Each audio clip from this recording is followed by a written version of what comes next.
This is Behind the Breakthrough, the podcast all about groundbreaking medical research and the people behind it at Toronto's University Health Network, Canada's largest research and teaching hospital.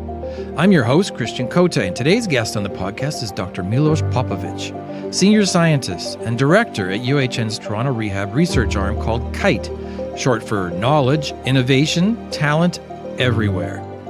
Dr. Popovic is an award-winning rehab pioneer who invented a medical device that restores upper limb mobility to people with paralysis caused by spinal cord injury and stroke. He joins us in a minute, but first, here's the backstory on Dr. Milos Popovic. One of his early memories growing up in Belgrade, Yugoslavia is at age 7, a natural lefty. Young Milos was told he must learn to be right-handed. Not wanting to stick out, he complied. A conversion he believes affected his spelling and memory. At the same time, making all the more challenging another demand, learning a second language, English. For university, he was drawn to medicine and physiology. But because of his memory issues, Milos chose engineering, where he excelled in a world of numbers, equations, and spatial thinking. Then, in 1991, came another challenge. While looking at PhD programs, ethnic tensions were on the rise. Yugoslavia was on the brink of a brutal civil war. The military was looking for conscripts. Milos vividly remembers soldiers banging on doors in his parents' apartment building. But as they approached his door, one of the soldiers said, "We'll come back." The next day, he received a call from a professor at the University of Toronto asking if he'd like to come to study in Canada. Milos leapt at the chance and no sooner was on a plane to Toronto with nothing more than a student visa and relentless ambition. Today, he's called a game-changing leader in the world of rehabilitation therapy, helping to restore function to stroke and spinal cord injured patients. Dr. Milos Popovic, senior scientist and director of Toronto Rehab's KITE research arm, welcome to Behind the Breakthrough. Thank you. Let's start with people who survive spinal cord injury or stroke. What's the outlook typically for them in terms of movement and quality of life? These are two very different pathologies. So in case of spinal cord injury, there are two major groups in the sense of either they have full body paralysis, both upper limbs and lower limbs, and the other group actually has primarily lower limbs which are affected. And they're about 50% is the distribution. The population is very small. You're looking about 1,000 people in Canada annually. However, the fact that they're not able to do a lot of things themselves and they need attendant care and things of that nature puts them in a situation that they have long recovery periods. They have complicated rehabilitation programs, intensive rehabilitation programs, and many of these patients actually do not recover independence in activities of daily living. So for those patients with upper limb paralysis, Yep. what's been on offer previously to help them regain function and movement? There are conventional therapies that we have applied to the patients, physiotherapy, occupational therapy. Then there is also tools how to substitute missing function. So it's not really restoring the function, but substituting. If you cannot do it this way, what kind of trick or what kind of tool can you use so that you can carry out the task on your own with the limited function that you have in your arms? So that was the dominant approach. In last 10, 20 plus years, couple of things emerge. Robotics technology, you've seen it on TV. People are trying to use robotics as a way to deal with that. And the other technology which evolved was electrical stimulation, but not as a therapy, rather as a way to substitute the function. So if the person is paralyzed, you could electrically activate the muscles in the arm and generate artificially reaching and grasping movement. That technology has been out there for about 30 years by that time. So I'm a latecomer to the game. So this had been started in the 60s? In 60s. They've been using it, but they use it as an orthosis, which means like a substitute for the movement. That we came with the idea to use it as a therapeutic tool, to retrain the brain. That was new. So that previous paradigm in terms of treatment of substituting the ability to move, my understanding is we're going back to the 90s now. That didn't sit well with you, and you wanted to change that paradigm? That's correct. So one thing which is important, fortunately, unfortunately, I have not been trained in the art of therapy, in physiology. I came from totally different space. I come from robotics and aerospace engineering and electrical engineering. When are we talking about here? We're when talking you about entered this field? 96. 96. 96, 97. And you In had Zurich. In Zurich. Yeah. Where was this? That's actually at the Swiss Institute of Technology. This is ETH. This is one of the premier engineering schools in the world. It's like European MIT. And they actually commissioned me to move to the hospital, which is Balgrist. It's part of the University Hospital system in Zurich, to work on this technology and these patients.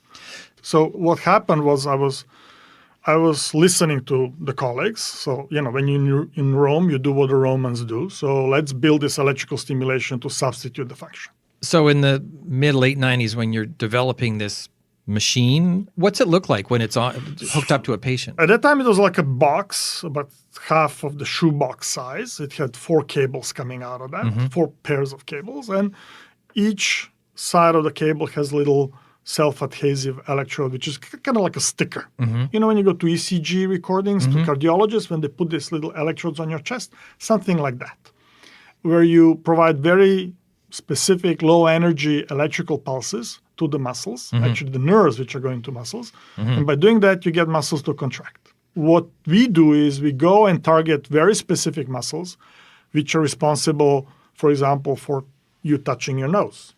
So there's a whole slew of 16 muscles which are involved in that task. So we would fire them all in a coordinated fashion that your arm, which is paralyzed, will be able to touch your nose without you being able to control the process. How did you know where to put the electrical that's stimulation? like more like cooking, right? You know which muscles you want to activate to get a task. Yeah. And then you put the electrodes on them, you fire them, and sometimes the arm doesn't go to your nose, it pokes you in the eye, and then you slowly adjust it and fine-tune it until you get it. So there's a knowledge, physiology, obviously, but there's a little bit of that kind of master chef moment in which you need to add a little bit of your skills to make it work. Now, as we were doing that, I essentially prescribed a physiotherapist to work with this assistive device with the patient for 40 plus hours, 40, 60 hours. And, therapist takes the device, starts working with the patient, and they often go and do their thing with the patient. And I go and I do my thing. And then 40, 60 days later, the patient comes and says, I don't need this anymore. They have function. And usually in assisted devices, patients, when they tell you they don't need it, is because they don't like the color, the nurse doesn't want to put it on, it's not doing the function they want. And actually the gentleman came and said, no, look at my fingers, I'm doing fine, I actually don't need it anymore. And remember, I know nothing, I'm just, the guy who built the airplane just 6 months ago. So I come and I say, okay, that's interesting. So I take the patient to the neurologist and I say, so what's going on? And the neurologist says, oh, no, you were just unlucky. He has a spontaneous recovery. Going back to the fact that I have no previous experiences, okay, that's a legitimate answer. I thought, neurologist tells you spontaneous recovery, it's a legitimate answer. But after third spontaneous recovery, I thought we should not listen to what he's saying. Something is happening here. The challenge with this is there's a little kind of personality trace that I have, right? Is I'm very reverent to authorities. I don't listen to that stuff. I don't believe people. I want to see it if it's real or not. So I had a lot of conflicts in my high school and university where I would correct my professors what is wrong, right? So for me, this is not the first time that I will go against the grain, right? So you're a disruptor. Yeah. So when I saw that, then I applied common sense. I said, okay, let's look at. Then I would work with therapists, I'll work with my engineers, and we'll try to see what's going on. Making always an assumption that we are wrong in what we are judging or thinking it's going on. Mm-hmm. And having that skepticism that we are wrong and maybe they're wrong as well. Let's see what's going on. And, like a proper scientist, let's do an experiment and see what will happen. And when you have 3 experiments which end up being positive and they're against what you read in neurological books, then you start thinking that the books that you're talking about recovery in spinal cord injury patients are probably wrong. And that's how all that started. So we changed the paradigm. So instead of using this electrical stimulation, which activates the muscles artificially and gets them to contract, instead of using it as a permanent orthotic device substitute, we tried to use it as a therapy to see how much of the change can you elicit in the patient. So in 97, 98, 99, we were doing this. People were ridiculing that, which is fine. The results. No, the idea, the approach. I see. Okay. Okay, results, they thought it was just an outlier, just happened, right? And the other thing which was also relevant at the time is that people didn't believe in this, right? They didn't believe that neuroplasticity exists. Neuroplasticity was not in vocabulary in 97. You should probably explain what you mean by So this neuroplasticity concept. is the concept in which the brain changes itself dynamically all the time, and the external inputs can change the way how the brain is wired, right? So somebody who, for example, has a paralysis, by intensive training and activating all the elements of the system which are responsible for the movement, you can actually reprogram the healthy part of the brain, which before was not used to perform this task. For example, opening, closing a hand is performed on one part of the brain. And you can actually train the brain, and another part of the brain, which is not affected, will relearn how to do that task and substitute the part of the brain that was damaged due to stroke or spinal cord injury. And so is the concept of neuroplasticity a case where after 20, 30, 40 treatments, you're able to do this on your own without the electrical That's correct. stimulation? So you slowly start gaining the ability to voluntarily move some of the muscles, and at the end, you're able to move all of them on your own without the help of the device. By that time, because we had all this different testing in Zurich, we actually knew that patients are improving. And at that time, UFT offered me the job. So, I took those boxes, about 30-something boxes that we manufactured, and I put them in a container together with my chairs and furniture and pots and pens and whatever, and moved it to Toronto, where I became assistant professor in 2001. And then I started using those devices on Toronto rehab patients, UHM patients. In clinical trials. In clinical trials. It is very unusual for engineers to run randomized control trials, even the biomedical engineers. So I had to learn how to do that. I had to partner with excellent clinicians like Dr. Craven, who is with us, and Colin McGilvery, who is at Toronto Rehab. And they were my door into the system. And also Dr. Hayek, Vlasta Hayek, who was with stroke patients. So they opened the doors to access to stroke patients and spinal cord injury patients and work with them. And we were fortunate to convince a couple of granting agencies to put serious money behind that, even at the time that this was not obvious that it will work. Mm-hmm. And with these clinicians and that funding and my team, we managed to start getting very exciting and really dramatic results in randomized controlled trials, which nobody else could match, neither in this technology or any other competing technology. So others were trying? Others were trying to do it with robotics. Others were trying to do it with electrical stimulation. Others were trying to do it with brain implants. And nobody came even close to the numbers that we have. So what were the outcome of your trials? So, for example, I would take a patient who is fully paralyzed. So it has no movement in the arms, upper limbs, so right. Shoulder, elbow, wrist, and fingers. And we'll take them from that to them picking up a pen and writing their name after 40, 60 hours. So Milos, what kind of reaction were you getting from the healthcare industry to the results of your trials? It took quite a bit of time for the community to understand that this is real. I had actually no names, but I had a person fly in especially to check the technology, to check the videos, to check how we measure the data and how all this was done. Mm-hmm. Another scientist who was in the field, and he thought that it's impossible to get these results because he was competing with us in that space, and he could not come even close. So when he came and reviewed that, then he asked me for the slides, and he became one of our strongest advocates. So he started telling other people, this is real, you need to look at this. Is part of the skepticism the fact that it seems really simple?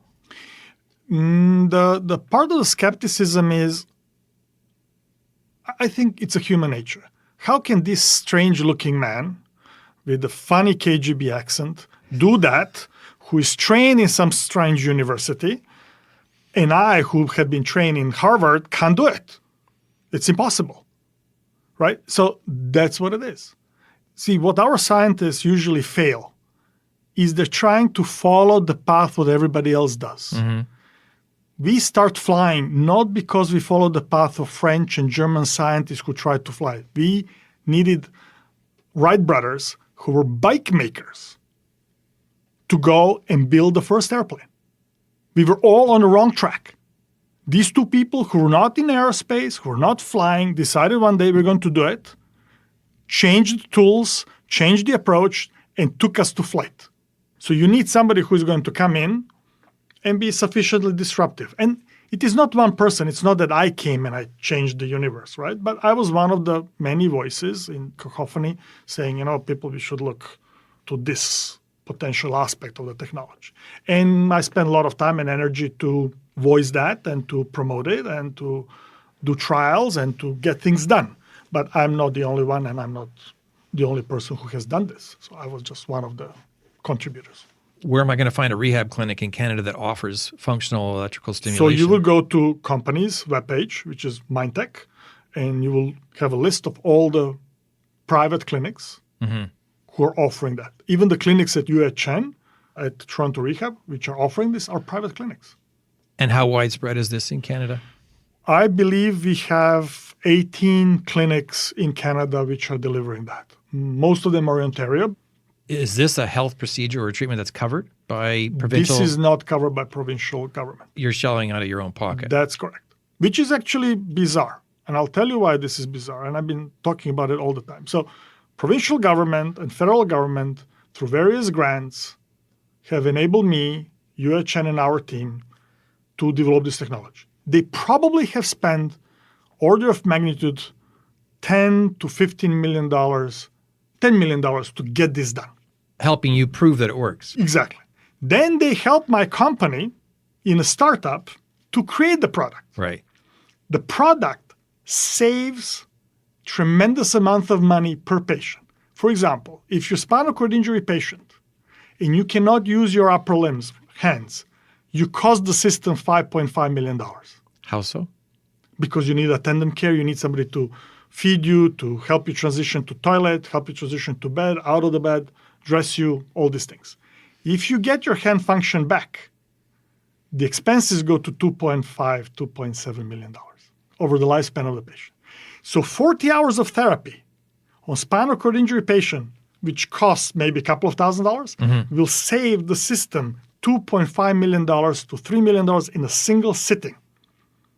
Why is this not the best practice? Yeah. So I'm guessing. Why is this not paid by OHIP? OHIP prefers to pay $5.5 million than to pay $2.5 million plus $3,000. I'm guessing you're working on convincing them otherwise. Yeah, this is an opportunity as well, right? I mean, they need to hear this. I do it in every conference. We do it through company. We do it through every possible venue. Same with stroke patients. We have talked to LINs when they existed, and they knew that if they would apply this technology in their system, they would save between $250,000 to $500,000 per stroke patient. We have 50,000 stroke patients in Canada every year. You can do the math. What are the implications, Milos, for this technology in terms of other kinds of treatment for people who've lost the ability to move? So now we have launched the hand and arm program first because that was the biggest item, in my opinion, on the menu for people with disabilities. Right. The next one is locomotion, walking, because we have protocols for walking. We're building protocols for standing to help people learn how to stand up, stand, and balance. Also for sitting. And now we're moving this technology in a space of treating different pathologies like depression and other things. And these are trials you're working on right now? We are working on trials right now. We are working on depression right now. We just had a pilot trial with 10 patients who used electrical stimulation of the face to treat major depressive disorder, and we have excellent results. The paper is under review right now, and we are writing a grant to do first randomized controlled trial to demonstrate that it works. What's it mean to you to play a role in transforming a patient's outlook? That's what made me leave the aerospace industry in the first place. You can build airplanes. It's exciting. but you don't have that impact on your customer, right? This is tremendous. You change the life of the patient, you change the life of their family, you change the life of their kids, it's transformational. Yeah. And how often can you have such an impact? You're listening to Behind the Breakthrough, a podcast about groundbreaking medical research and the people behind it at the University Health Network in Toronto, Canada's largest teaching and research hospital. I'm your host, Christian Cote, and we're speaking today with Dr. Milos Popovic, director of Toronto Rehab's research arm called KITE, and inventor of a device that helps restore mobility in patients suffering from upper limb paralysis. I'm guessing as an inventor, you've dealt with some failures along the way. What do you learn from failure? Failure is my staple of diet. I fail 99% of time. I think the failure is an essential element. If you have no hesitation to fail, you can get somewhere. If you hesitate to fail, you're not going to get anywhere. So I fail every day, regularly, a couple of times, and I don't have any problems with that. It doesn't sound like you sit around sulking for very long. No, not at all. I try to teach my students, try to get things done, and you will fail many, many times along the way. And don't worry about it. But if you fail without learning out of that, that's a disaster. But if you fail and you learn something and you move to the next phase and fail again and move to the next phase, and eventually, after 55,000 failures, you hit the jackpot, that's what we're looking for. What keeps you going? Number of things which I had the privilege to work with in my life have been transformational. Like this particular therapy has been transformational. And that is an exciting thing to have. So I take a pride of doing things exceptionally well and in a different way that hasn't been done before. And these are the type of projects, these are the type of things I enjoy doing. I've seen names attached to you in stories in the media and that sort of thing. Game changer, rock star. Is that an added pressure to live up to for you? No, I just ignore that. I just doing my thing. You could probably write your ticket anywhere in the world, it seems, in terms of medical research. What keeps you here in Toronto? Toronto is a very unique place. People don't really understand that. There are a couple of elements about Toronto. First of all, when you look at University of Toronto and UHN, it's an outstanding group of scientists and people. The students who come to University of Toronto, this is the pipeline that flows into my research, are probably one of the best in the world. So they're absolutely outstanding students. Every single student I had in the last 20 years that I've been here, each one of them has been outstanding, period. So now here's the situation. You have an outstanding partners, outstanding collaborators, 8 million town with all kind of different healthcare pathologies in neurology, and you have these outstanding students. So my job is to put this together, enable them to do their thing and get out of their way. And I enjoy being in that environment. And people are easy to work with. The politics is not as nasty as in some other places that I had privilege to work. People get things done. And there's a healthy competition in the environment. And when you look, I just finished annual review for our scientists. And when I look how our scientists are performing, they're outstanding. They're not good. They're number one in the world, period. There's no discussion about it. And you can look at it. There's data in front of you. Look at the data. You know that your center is the number one. I get this feeling from talking to your enthusiasm must be infectious with people. I'm curious how you mentor your students. I always felt that my end product of what I'm doing is not the papers, is not the mind move therapy. It's not that. I always believe that my end product is these outstanding people who will be the next generation to run rehabilitation and neuroscience. So my effort is always put to train them to be the best that they can be. Of course, I select the best I can select, and then I drill them like a military sergeant for 4 or 5 years. Like I always promise them that I will drill them really hard, and my objective is for them to be exceptional scientists. They're totally independent. They write papers without me necessary in the loop to contribute. They present really well. They'll be full package as a person, as a package, as an individual, as a scientist, as contributor. And they could find a job anywhere in the world in 15 minutes. So all my students got jobs before they graduated. Every single one of them. They didn't have a situation unless they insisted on that thing. They want to take a time off, a couple of months. But all of them would have job offers before they would leave my lab. And I take pride in that.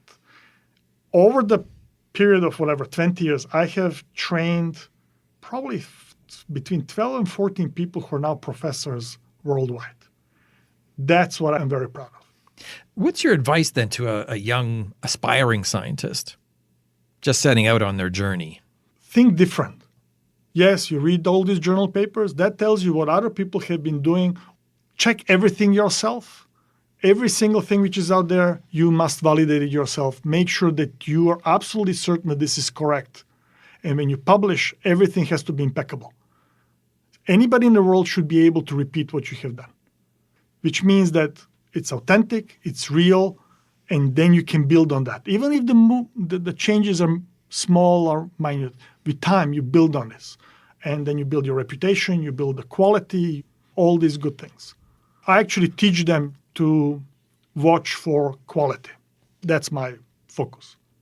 Going back to the beginning of the podcast, we talked about your backstory of how you came to Canada from Yugoslavia when your homeland was descending into civil war.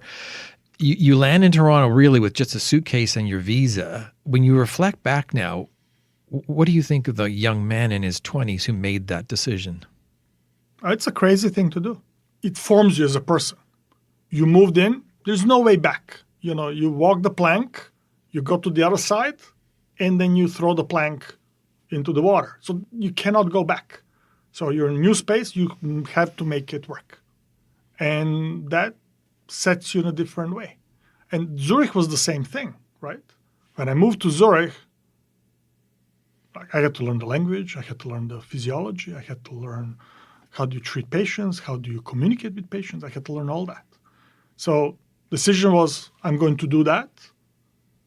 And I think being ready to start things completely new in a new environment and being able to do that is very important. That kind of makes you not fearless, but puts you in a situation that doesn't faze me. I can do that.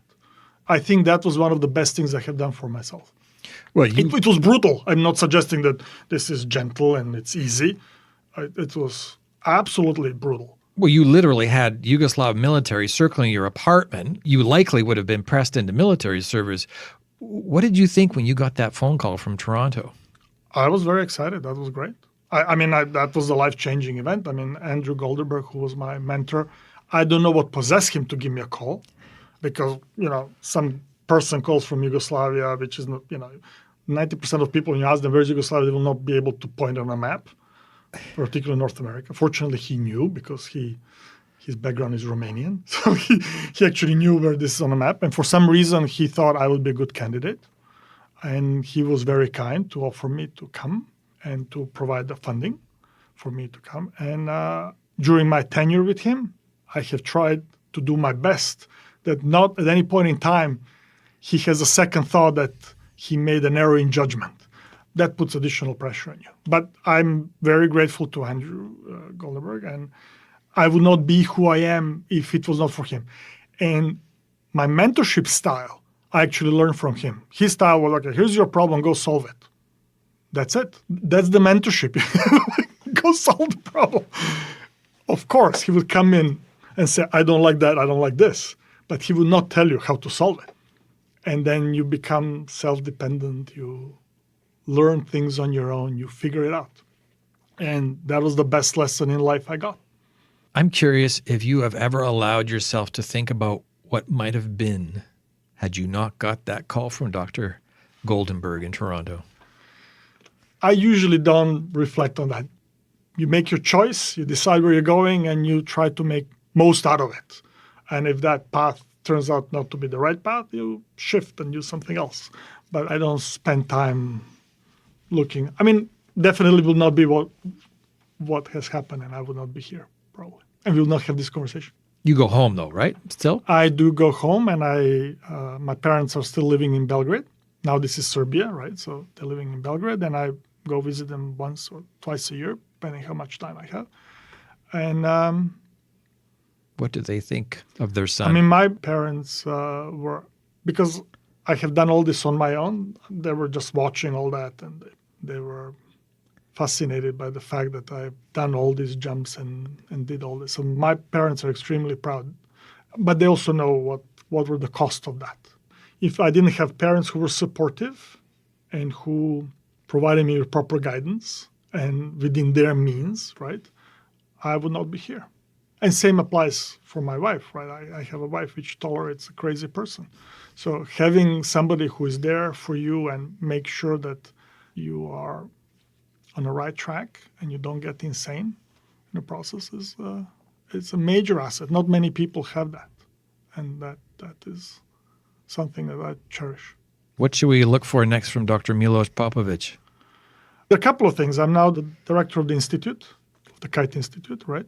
I think we will see dramatic growth in that enterprise, and we're working on it very hard. I have an extraordinary team of scientists and management who is really doing their utmost to make this to stand out and work exceptionally effective. And I am very proud of that team. And the second thing, I have new generation of students, and we are diving into using electrical stimulation in stem cells. I'm very proud of that. That's very exciting. Dr. Milos Popovic, Senior Scientist and Director at Toronto Rehab's Kite Research Institute. Thanks for speaking with us, and continued success. Thank you so much. For more on the podcast, go to our website, www.behindthebreakthrough.ca, and please let us know what you think. That's a wrap for this episode of Behind the Breakthrough, the podcast all about groundbreaking medical research and the people behind it at University Health Network in Toronto, Canada's largest teaching and research hospital. I'm your host, Christian Cote. Thanks for listening.